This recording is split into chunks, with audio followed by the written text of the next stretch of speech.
Hello everyone.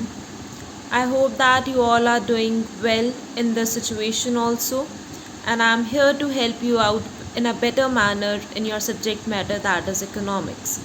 As in the previous video, I explained about the chapter government budget and its numericals as well. So in this video, I'm going to start with unit number 3, that is determination of income and employment. It comprises of 3 parts basically. So today we are going to start with our first part, that is the related concepts of aggregate demand and aggregate supply.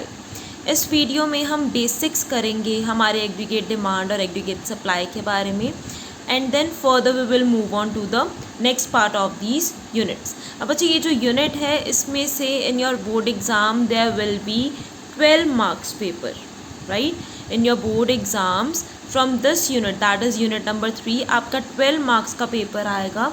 So this is very important unit which we need to do very well. So let's start with the introductory session of this unit. That is, first we will do about what are ex ante and ex post measures. First of all बच्चे, ex ante का मतलब होता है that is the planned units or the desired units, right? So ex ante measures refers to the planned values of the variables are called their ex ante measures. यहाँ पे आपने term देखनी है planned, या फिर यहाँ पे टर्म हो सकती है डिज़ायर्ड. सो जब हम डिज़ायर्ड वैल्यू की बात करें या फिर प्लान्ड वैल्यू की बात करें किस वेरिएबल की, it can be of the consumption, it can be of savings, it can be of investment, तो उसको हम क्या कहेंगे, that will be known as ex ante measures. Then the second term is ex post measures. Post का मतलब होता है बाद में. So what that means is the actual value और द रियलाइज्ड वैल्यू और the accounting value of the different variables. यहाँ पे भी कौन से वेरिएबल्स की बात करी गई है, the variables are like savings, investment और it can be consumption also. So यहाँ पे हमने ये कॉन्सेप्ट क्यों इंट्रोड्यूस करा है, बिकॉज ये चीज़ आपको पता होनी चाहिए that the thing which we are going to study that is Keynesian economics. हम यहाँ पे प्रोफेसर जॉन मेनर्ड कीन्स की जो थ्योरी है, थ्योरी ऑफ एम्प्लॉयमेंट, उसकी बात करने जा रहे हैं. And what he has assumed is, उन्होंने सिर्फ एक्स एंटे मेजर्स की बात करी है in this concept. So therefore ये कॉन्सेप्ट आपके लिए बहुत इंपॉर्टेंट था, एंड इसमें से 1 मार्क क्वेश्चन भी आते हैं in the board exam. So therefore in case the question comes that what is x एंटे consumption, what you will write down is it refers to the planned consumption in a given period of time in an economy. That how much is the planned consumption or the planned savings or the planned investment or the desired investment, तो वो किस में आ जाएगा, हमारे ex ante measures में. And what is the ex post?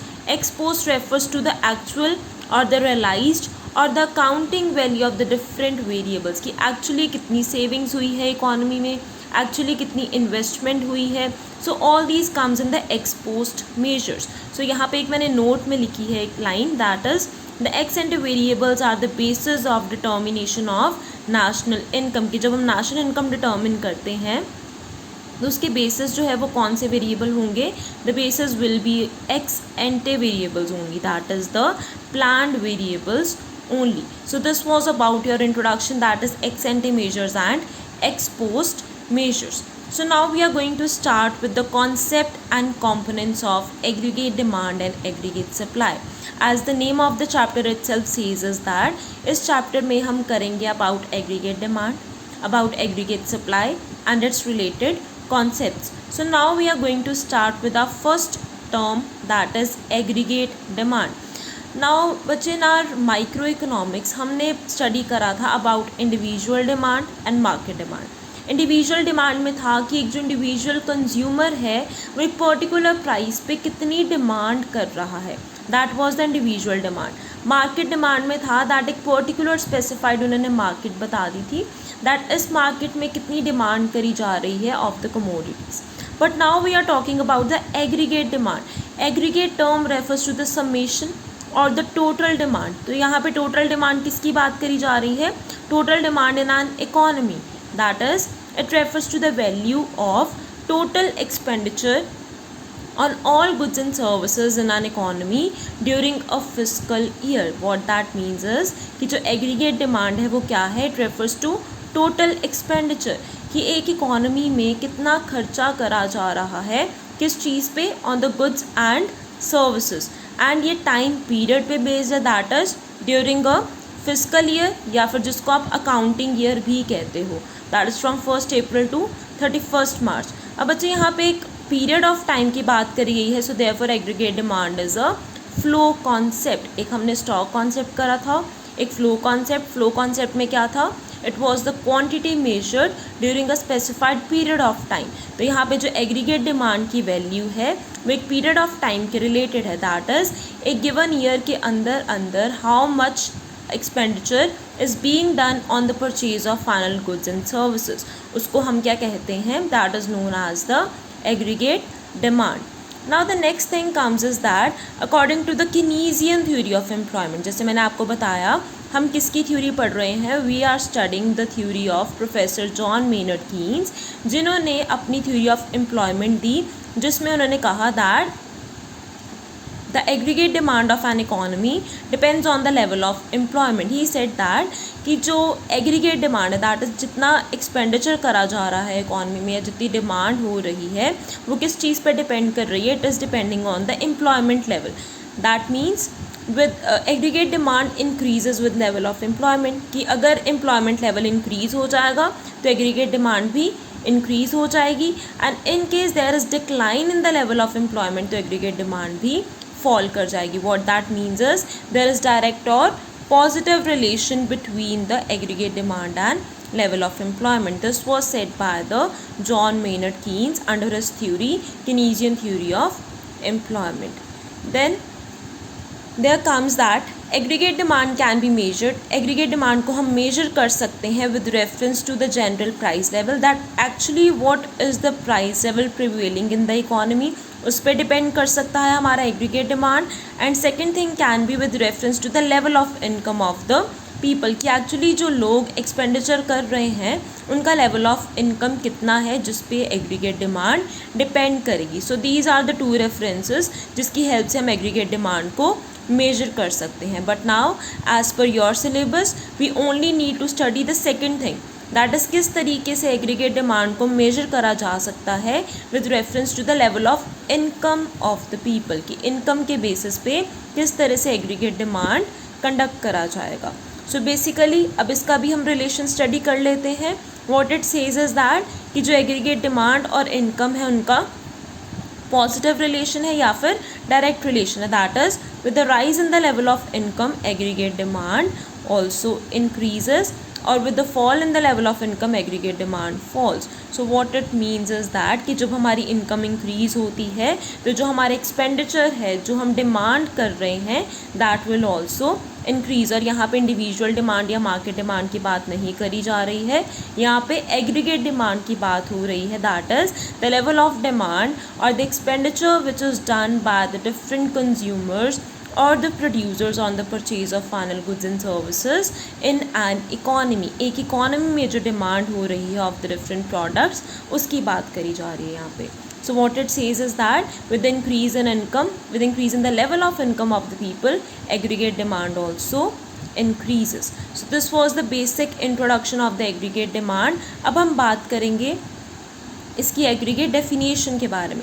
ये मैंने आपको बेसिक फीचर्स बता दिए जो कि कीनीजियन थ्योरी के अकॉर्डिंग इम्पॉर्टेंट थे. So let's talk about the basic definition of aggregate demand now. Yes, so let's talk about its definition now. So aggregate demand is the sum total of expenditure that the people plan to incur on the purchase of goods and services. सबसे पहले what this definition is saying is कि जो aggregate demand है वो क्या है? It is the sum total of what? Of the expenditure. Expenditure means खर्चा, जो खर्चा कर रहे हैं कौन कर रहा है? लोग. Basically they are planning to incur. अब यहाँ पे प्लान टर्म यूज़ हुआ, दैट मीन्स कि जो हम एग्रीगेट डिमांड कंसिडर कर रहे हैं that is an ex ante measure. Ex ante में हम प्लान्ड वैल्यूज़ या फिर डिज़ायर्ड वैल्यूज़ की बात करते हैं, और यहाँ पे वही बात करी जा रही है. That is aggregate demand is the sum total of expenditure that the people plan to incur, किस चीज़ पे इनकर करने का प्लान कर रहे हैं, किस चीज़ पे खर्चा करना है, that is on the purchase of goods and services produced in the economy, की जो भी final goods and services produce हुए हैं इकोनॉमी में during the period of an accounting year. फिर से यहाँ पे पीरियड की बात करी गई है, so therefore it is a flow concept corresponding to their different levels of income. अब ये जो एग्रीगेट डिमांड है वो किस पे डिपेंड कर रही है, it is depending on the level of income. जो अभी हमने स्टडी करा दैट इनकम और एग्रीगेट डिमांड में पॉजिटिव रिलेशन होता है, that is with the rise in the income level the aggregate demand will also increase. So it is the full fledged aggregate definition of aggregate demand. Let's read it again, what it says is that कि aggregate demand क्या है, sum total है expenditure का जो लोग plan करते हैं to do on the purchase of final goods and services जो प्रोड्यूस करे जा रहे हैं एक इकोनॉमी में during the period of an accounting year. और ये किस चीज़ पे डिपेंड करेगा, it corresponds to the different level of income. So this was the full fledged definition of the aggregate demand. Now the next and the very important concept related to aggregate demand is the components of AD. अब यहाँ पे बच्चे एक मैंने equation लिखी है that is AD equals to C+I. इसको अब डिटेल में पहले मैं एक्सप्लेन करूँगी यहाँ पे under the components of aggregate demand. What is the components? Components means कौन कौन से parts और you can say कौन कौन से वेरिएबल्स जो हैं जो एक साथ मिलके एग्रीगेट डिमांड फॉर्म करते हैं. So therefore now we will talk about the components of aggregate demand. अब बच्चे जो कंपोनेंट्स है हम दो बेसिक कॉन्सेप्ट्स के थ्रू स्टडी करेंगे. The first one will be in case of closed economy and second one will be in case of open economy. इससे पहले आपको पता होना चाहिए दैट क्लोज्ड इकोनॉमी क्या होती है and what is an open economy.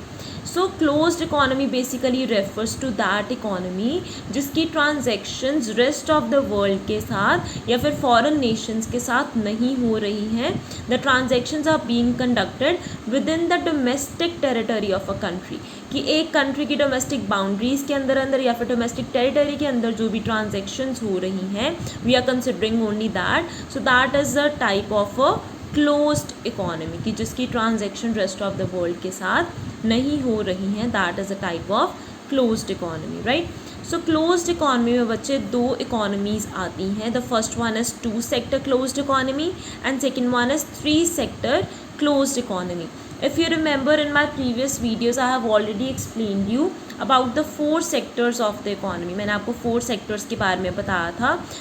Those were the household sector, then there was producer sector, the third one was the government sector and fourth one was the rest of the world. If you don't remember you can watch the previous videos, you will get to know about the 4 sectors of the economy. Again I am going to repeat which were the 4 sectors of the economy. That was household, then was producer sector, उसके बाद government and the last one was the rest of the world जिसको हम external sector भी कहते हैं. अब हम बात कर रहे हैं कंपोनेंट्स ऑफ एग्रीगेट डिमांड की जिसमें हम पहले बात करेंगे क्लोज्ड इकोनॉमी की, कि जब हम क्लोज्ड इकोनॉमी में कंपोनेंट्स की बात करें एग्रीगेट डिमांड में तो उसमें कौन से कंपोनेंट्स आते हैं जो एडअप होके एग्रीगेट डिमांड फ्रेम करते हैं. So basically it is further divided into 2 parts, that is 2 sector closed economy and 3 sector closed economy. अब बच्चे हम बात करेंगे 2 sector closed economy की जिसमें aggregate demand will be equal to C+I.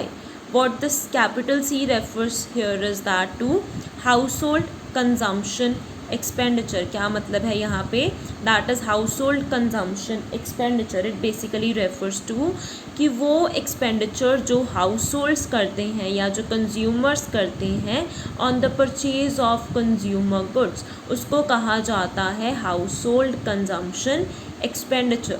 उसके बाद second one comes I refers to investment expenditure. अब ये इन्वेस्टमेंट एक्सपेंडिचर कौन करता है, that is done by the producers. So I over here refers to producers investment expenditure जो वो खर्चा कर रहे हैं on the purchase of capital goods. That is वो इन्वेस्टमेंट कर रहे हैं जिससे आगे फर्दर उनको इनकम जनरेट होगी. So in a 2 sector closed economy AD is equal to AD refers to aggregate demand.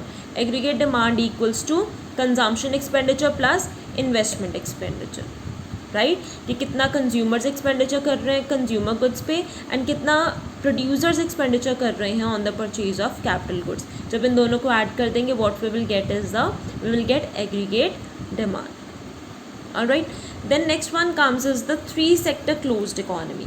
अब 3 सेक्टर में हमने एक थर्ड सेक्टर भी इंक्लूड कर दिया है। The first one is the consumption expenditure, that is household consumption expenditure. Second one is the producer investment expenditure, ignore private term over here, that is producers investment expenditure. And third one is the government expenditure. अब यहाँ पे हमने third sector include कर दिया है, that is the government sector. अब ये जो गवर्नमेंट एक्सपेंडिचर है it can be in the form of government consumption expenditure और in the form of government investment expenditure. ये हम ऑलरेडी प्रीवियस वीडियोस में कर चुके हैं जब मैंने आपको सेकंड चैप्टर करवाया था जिसमें हमने इन्वेस्टमेंट की बात करी थी, स्टॉक एंड फ्लोज की बात करी थी। Then we talked about the 4 sectors of an economy. So उसमें बच्चे ऑलरेडी मैं ये सब चीज़ें कवर कर चुकी हूँ, but again I am going to repeat it. If you want to take more clarity of this concept you can watch the previous videos also. Alright, so basically 3 sector closed economy में हमने include करा consumption expenditure which is done by the households, then the second one is investment expenditure which is done by the producers, and third one is the government expenditure. So government जो है यहाँ पे consumption expenditure भी करेगी और investment expenditure भी करेगी। Government as a consumer क्या करती है, what it do is it meets the public needs, कि जो भी पब्लिक की नीड्स होती हैं उसको फुलफ़िल करती है एज अ कंज्यूमर, जिसके थ्रू वो कंजम्पशन एक्सपेंडिचर करते हैं। Like they are doing expenditure on the law and order, वो एजुकेशन पे कोई एक्सपेंडिचर करते हैं, हेल्थ पे कोई एक्सपेंडिचर कर रहे हैं, ट्रांसपोर्टेशन पे कोई एक्सपेंडिचर कर रहे हैं, मिड डे मील स्कीम को कंडक्ट करने के लिए वो एक्सपेंडिचर कर रहे हैं। All that comes in the government consumption expenditure. अगर हम बात करें गवर्नमेंट इन्वेस्टमेंट एक्सपेंडिचर की, तो गवर्नमेंट जो है वो इन्वेस्टमेंट एक्सपेंडिचर करती है in the form of like they are building the roads, वो रोड्स बनाते हैं, हाईवेज बना रहे हैं, पावर प्लांट्स बना रहे हैं, that is basically for the social welfare only. So therefore government as a consumer भी एक्ट करती है और एज अ प्रोड्यूसर भी एक्ट करती है। So when the government is acting as a consumer, they are doing government consumption expenditure, and when the government is acting as a producer, they are doing government investment expenditure. So all the 3 sectors, that is household sector, producer sector and government sector, together comprises of aggregate demand, which comes under the 3 sector closed economy. So ये दोनों sectors बच्चे आते हैं under the closed economy.